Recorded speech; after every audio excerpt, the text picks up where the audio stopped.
Hi friends, Chippala గొర్రకు చేద్దామని అందరి ఇల్లు తిరిగి తిరిగి అగో చిప్పలు అడుక్కొచ్చి అయ్యో నాకు పలగొట్టినే రావట్లేదు. తెచ్చి పలగొట్టి ప్లేట్లో పోసిన. కుండ కోసం తిరిగి తిరిగి మా స్లాబ్ మీద పాతది ఒక కుండ ఉంటే తీసుకొచ్చి వాటిని కడిగిన. పొయ్యి మంట వేద్దామని పొయ్యి కాడ కూర్చున్నా. పొయ్యి ఎంత మంట పెట్టినా అస్సలు అంటుకుంటలేదు. దానికోసం కాగితాలు పేపర్లు అన్నీ వేసిన.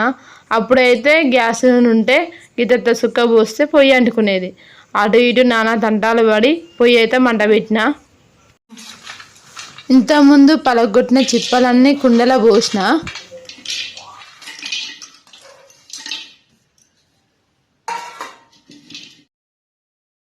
చిప్పలన్నీ కుండలో పోసిన. అడుగులో మొత్తం చిప్పలు సమానంగా అనాలి. అన్న తర్వాత ఓ మంద గిన్నె తీసుకోవాలి. తీసుకొని మధ్యలో పెట్టాలి. అటు ఇటు తొనకకుండా మధ్యలో పెట్టి కుండ పైన చిన్న గురిగి పెట్టుకోవాలి. మంచిగా సమానంగా పెట్టుకొని చెంబులో నీళ్ళు తీసుకొచ్చి కుండలో పోయాలి. పెండ తీసుకొచ్చి ఏం చూపించిన విధంగా మొత్తం అట్లా ఒత్తుకోవాలి. సమానంగా ఎటు పోకుండా ఆవిరి అనేది బయటికి రాకుండా అట్లా మొత్తం మందంగా అట్లా మొత్తం మెత్తాలి. ఎటన్నా ఏమన్నా పోయిందా లేదా అని చూసుకోవాలి. కుండను తీసుకొచ్చి మెల్లగా పొయ్యి మీద పెట్టాలి.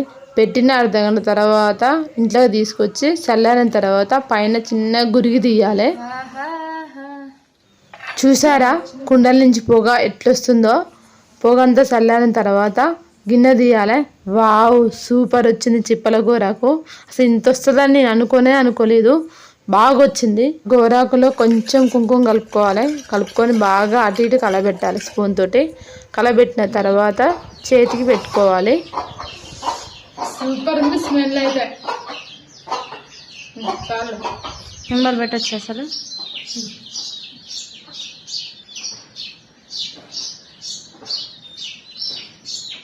సూపర్.